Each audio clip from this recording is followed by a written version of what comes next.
Video में जो आप लोग ने प्यार दिखाया वो सच्ची में मुझे अभी तक यकीन नहीं हो रहा। क्या कहूँ, मतलब आप लोग कमाल करते हो। मैंने कुछ सोच समझ के 30,000 का आंकड़ा दिया था आप लोग को। मुझे अंदर से ये बात पता थी कि 30,000 का आंकड़ा दूंगा तो शायद 1 महीना लग जाए या उससे और ज्यादा हो जाएगा, पर इतने जल्दी 30,000 के लाइक एक दिन में सिर्फ नहीं होंगे। पर तुमको इतना ज्यादा वो वीडियो पसंद आई कि सिर्फ एक दिन में ही तुम लोग ने वो वीडियो पर 30,000 से ज्यादा लाइक मार दिए। अब मुझे, अगर मैंने सीधी सी बात है, अगर मैंने वो प्रॉमिस किया तो मुझे निभाना तो पड़ेगा ही। मुझे याद है मैंने कहा था अगर 30,000 से ज्यादा लाइक आ गए तो मैं अगली मांगा जो अगले महीने आएगी उसमें कोशिश करूंगा संकेत मात्रे को लाने की एक और बार। मैं तुमको वो वीडियो के बारे में बताता हूँ कैसे इतनी ज्यादा अच्छी तरीके से संकेत सर के वजह से वो वीडियो में एक अलग ही जादू आ गया। पर उससे पहले देखो, मेरे लिए सच्ची ये बहुत बड़ी बात है। मैं इसका तहे दिल से आप सभी को शुक्रिया अदा करना चाहूंगा यार। मतलब जो बंदा 100 से लेकर 200 साउथ मूवीज को डब कर चुका है पहले से ही, और बड़ी बड़ी हॉलीवुड की मूवीज के साथ काम कर चुका है किसी ने, जिसने कितनों का बचपन बनाया, जो वॉइस इंडस्ट्री में एक बहुत बड़ा नाम है। मुझे काफी उस दिन प्राउड हुआ कि मैंने उनके साथ एक अपना प्रोजेक्ट शेयर किया। रियली मतलब कहूँ तो मेरे लिए काफी ज्यादा अच्छा एक्सपीरियंस था ये पहली बार। काफी कुछ सीखने मिला, एक नरेशन कैसा होना चाहिए, कैसे कैरेक्टर्स पर कितनी पिच और आवाज रखनी चाहिए, और आपका स्टोरी टेलिंग का अंदाज कैसे होना चाहिए। अब मैं तुमको बताता हूँ, शायद तुम भी थोड़ा ये सुन के थोड़ा सा हैरान हो जाओगे। पहली बात, संकेत सर को ज्यादा ड्रैगन बॉल सुपर के बारे में नहीं मालूम। मतलब इन शॉर्ट कहूँ तो उनको ड्रैगन बॉल सुपर में अभी क्या चल रहा है फिलहाल के लिए उनको ये नहीं पता ज्यादा। हमारी जस्ट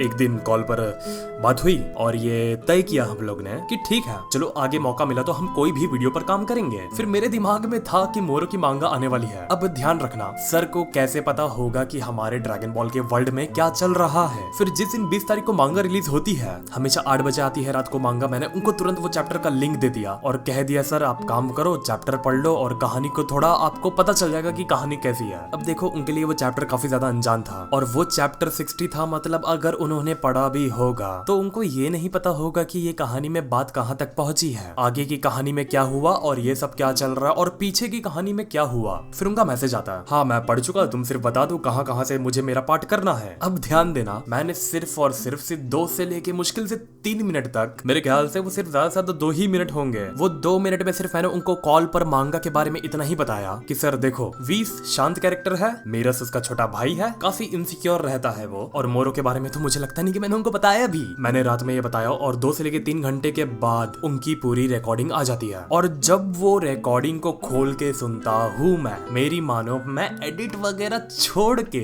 वही जगह पर सारे काम को छोड़ के जो मेरे चलते रहते हैं मांगा को लेके, सारे काम कुछ देर तक के लिए छोड़ के और बार बार उसी रिकॉर्डिंग को रिपीट करके सुनता रहता हूँ मैं। और आप लोग ने भी काफी यही सेम चीज लिखी थी मुझे याद है, और अभी भी कमेंट बॉक्स में है वो कि संकेत सर की आवाज ने उनको एक बार में बचपन में डाल दिए थे। और यही चीज मेरे साथ हुई, मैं एकदम डीप सोच में वो ऑडियो को बार बार रिपीट करके सुनता रहा हूँ। अब ध्यान देना, रिकॉर्डिंग शायद आई मेरे पास 1 या 2 बजे के करीब। मैं मेरा पार्ट एडिट कर चुका था और पूरा प्लान था कि सुबह मैं दोपहर के 2-3 बजे सो के उठूंगा, फिर उसके बाद आराम से वीडियो को एडिट करूंगा। पर जैसे ही वो रिकॉर्डिंग मेरे पास आती है और उसको मैं सुनता हूँ, मेरे दिमाग में एक ही बात चलती आती है, आज नींद छोड़ के जितना जल्दी हो सके ये ऑडियंस के सामने रख, ये वीडियो फाड़ने वाली है पूरी तरीके से। फिर उस रात को मैं सोया भी नहीं, रात भर वीडियो को एडिट करके सुबह 7-8 बजे काम खत्म करके 9:30 बजे चेयर से उठा रहूंगा वीडियो को अपलोड होने के बाद। और जब मैं उठा उसके बाद सच्ची मानो मेरी आंख बंद करने पर भी दर्द हो रही थी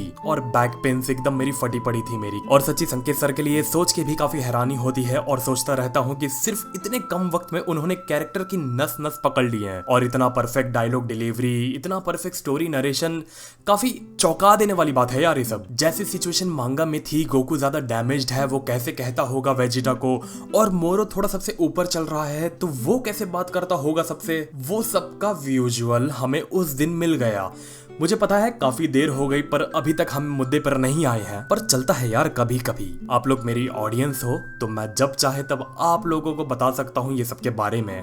और देखो एक और बात आती है, संकेत सर एक आर्टिस्ट है और तुमको भी पता है एक आर्टिस्ट के पीछे बनने के लिए कितनी मेहनत रहती है, और वो मेरे चैनल पर आके बिना कोई चार्ज के, बिना कोई अपनी फीस के, सिर्फ हमारे लिए और आप लोगों के प्यार के लिए हमारे चैनल पर आके अपनी कला को शेयर कर रहे हैं। तो ये काफी अच्छी चीज लगी मुझे पर्सनली कि उनमें वो ये सब नहीं देखते हैं, उनको ये सबसे ज्यादा नहीं मतलब, और उनको मतलब है तो सिर्फ और सिर्फ एक ही चीज से, और वो है आप लोग और ऑडियंस। उनको ऑडियंस का प्यार ज्यादा ऊपर दिखता दिखता है कंपेयरिंग टू अदर चीजें। और इतना ग्राउंड टू अर्थ रहना, ऐसी पोजीशन पर रह के इतना बड़ा नाम हो के हर किसी की बस की बात नहीं होती। और फिर से कहूंगा यार, आप लोगों का बहुत शुक्रिया। कौन था मैं, क्या था मैं, पर आप लोग ने कहां से लेके आज कहां कर दिया मुझे याद है, मैं वो वाले विक्सर को याद करता हूं जो पहली वीडियो में कहता था मैं आया हूं आज आपको ये एपिसोड के स्पॉइलर देने, और आज स्पॉइलर के साथ एक प्रोफेशनल वॉइस आर्टिस्ट के साथ अपना प्रोजेक्ट उनके साथ शेयर कर रहा हूं। मेरे लिए ये सब चीजें काफी मायने रखती है। तुमको एक और राज की बात बताता हूं। मैं जब मैं यूट्यूब पर आया था तो मैंने एक अपना माइंडसेट लेके आया था या बना के आया था, जो तुमको समझना है। मतलब कि देख फरहान, तुझे 10,000 सब्सक्राइबर में मिल जाए ना, और वीडियो पर तेरे 10-15 लाइक भी आ जाए और 400-500 व्यूज भी आ जाए, तो उसमें ही सेटिस्फाइड रहना। उससे ज्यादा कभी डिमांड ना करना और ना कभी ही अपने मन में लालच डालना कि तुझे और इससे ज्यादा मिलेगा। और उससे भी बड़ी बात, मुझे YouTube स्टार्ट करने से पहले ही एक बात का सबसे ज्यादा भरोसा था कि ये सब चीजें जो हैं, जैसे स्पॉइलर हो गया, रिव्यू हो गया, स्टोरी नरेशन हो गया, ये इंडिया में घंटा नहीं चलने वाला, क्योंकि यहाँ पर ये टाइप की ऑडियंस है ही नहीं। और उस वक्त YouTube पर ऐसा कोई चैनल नहीं था जो ये सब कवर करता हो और बहुत ज्यादा स्पॉटलाइट में हो। और स्पॉइलर कोई दे रहा है, कोई रिव्यू दे रहा है, कोई मतलब ये सब कल्चर उस वक्त था ही नहीं जब हम YouTube पर आए थे। लेकिन मैं गलत था, कल्चर नहीं हुआ तो क्या हुआ, मेरी सोच भी गलत थी कि ये सब नहीं चलेगा। फिर से कह रहा हूँ, मतलब मेरी सोच गलत थी। अगर कल्चर नहीं था तो क्या हुआ, हमने आके इंडिया में वो चीज YouTube पर बना दिया। यही वजह थी जो मुझे लगता था कि ये चीज कभी इंडिया में ट्रेंड नहीं कर पाएगी और नहीं चल पाएगी। और आज के वक्त पे मेरे हिसाब से 100 से ज्यादा चैनल्स हैं इंडिया में जो अलग अलग एनिमे को कवर करते हैं। आप लोगों की जिम्मेदारी है कि आप सभी को सपोर्ट करो, जिससे ये कम्युनिटी और ज्यादा दबी ना रहे। जैसे कि व्लॉगिंग कम्युनिटी हो गई, टेक कम्युनिटी हो गई, रोस्टिंग कम्युनिटी हो गई, ये सबके बराबर ही एनिमे कम्युनिटी को लोग कंपेयर करें। बहरहाल माफी चाहता हूँ आप लोगों से, मैं इतना इन सब चीज को लेके इमोशनल कहानी सुना के आप लोगों से मेरा सिंपैथी लेने का कोई इरादा नहीं है। बस जो कहानी थी मेरी, जो जर्नी थी मेरी, सिर्फ वही आप लोगों को मैंने पेश किया। और बैकग्राउंड म्यूजिक को इग्नोर करो, मैं तो कहूंगा मेरे कहानी पे ध्यान दो। बैकग्राउंड म्यूजिक की माँ की आंख, नहीं तो बोलेंगे ए बैकग्राउंड म्यूजिक लगा के अपनी इमोशनल कथा सुनाता है बड़वा। मैं हमेशा कोशिश करता हूँ सीधा टॉपिक शुरू करूँ और टॉपिक के साथ ही मतलब वीडियो खत्म कर दूं। हर वीडियो में यही करते रहूं।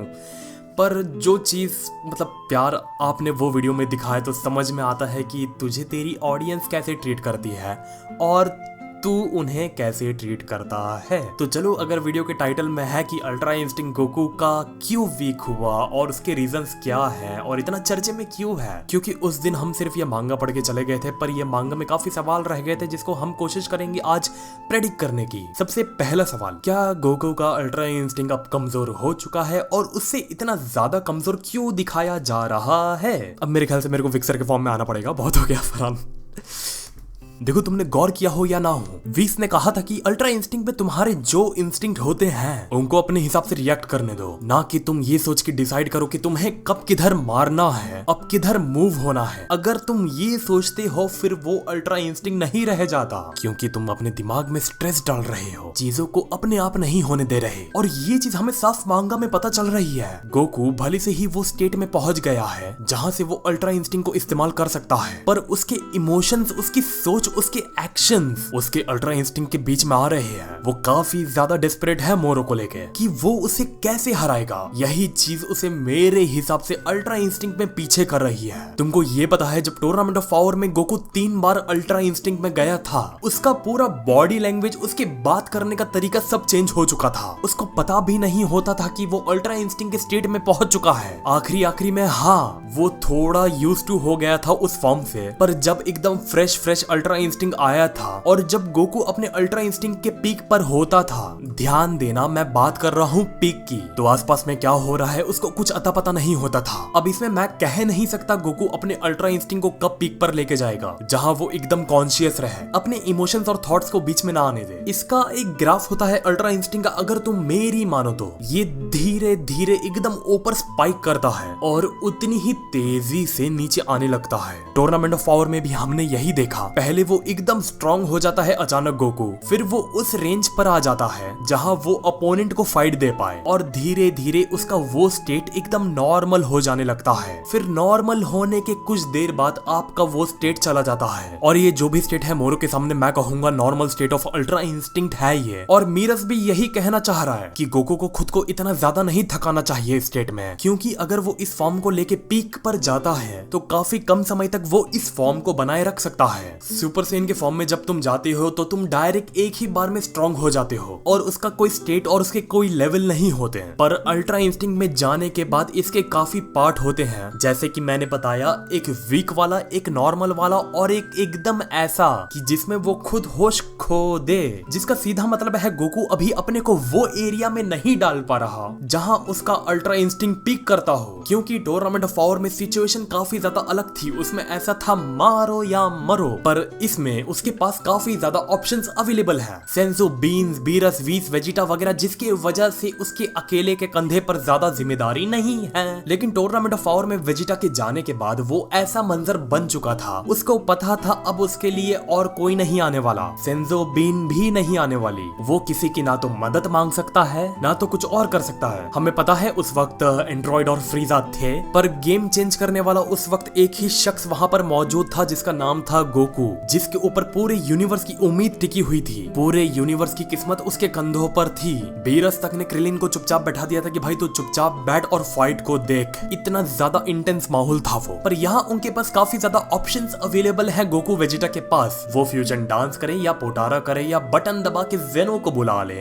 जो भी करे उनकी मर्जी। मैं चलो तुमसे एक पर्सनल सवाल पूछता हूँ कि सालो तुम कितना ज्यादा प्रेशर में हो, एक बात बता दो। टूर्नामेंट ऑफ पावर में तुम परेशान थे ना कि जैसे कि हमारा ही यूनिवर्स मिटने वाला है। वो टूर्नामेंट को हमने इतना ज्यादा सीरियसली लिए थे जैसे कि हमारा ही यूनिवर्स आके खत्म होने वाला है गोकू के हारने पर। लोग सड़कों पर निकल आए थे, कितने कंट्रीज की गवर्नमेंट ने स्क्रीनिंग करवा दी थी मैदान वगैरह में। तो सोचो जब हमने इतना सीरियसली लिया इस चीज को, तो उस वक्त तो गोकू तो मैदान में था, सारी जिम्मेदारी उसके कंधों पर थी। पर ये बार तुमको प्रेशर ऐसा कुछ लग रहा है कि बहुत ज्यादा प्रेशर है यार, अगर नहीं हुआ तो ऐसा हो जाएगा वैसा हो जाएगा? नहीं ना, अभी देखते हैं। अभी स्टोरी में और आगे हमको देखना बाकी है। अभी बहुत ज्यादा प्लॉट्स हैं यार। अगर मैं तुमको प्लॉट्स बताना भी चालू करूँ ना, मैं नेक्स्ट वीडियो में कोशिश करूंगा ये सब बताने की कि इसमें और क्या क्या प्लॉट्स आ सकते हैं आगे। मैं तुमको गारंटी नहीं दूंगा, पर जितने भी जो पॉसिबिलिटीज रहेंगे उसके हिसाब से मैं तुमको बता दूंगा कि ये प्लॉट आ सकता है आगे। जो मुझे लगता था वो मैंने आप लोगों को बता दिया कि अल्ट्रा इंस्टिंक्ट कमजोर होने की क्या क्या वजह है और ये पहले की तरह वापस क्यों नहीं है। आप लोग भी बताओ कि आप लोगों को क्या लगता है। आप लोग भी बताओ आप लोगों को क्या लगता है कि अल्ट्रा इंस्टिंक्ट पहले की तरह क्यों नहीं परफॉर्म कर रहा। या अगर कोई है जिसको लगता है कि नहीं बहुत अच्छा परफॉर्म कर रहा है पहले से, तो वो कमेंट बॉक्स में अपना कमेंट करे। तो हाँ यार, आज के लिए बस इतना ही। सिर्फ 2000 सब्सक्राइबर्स चाहिए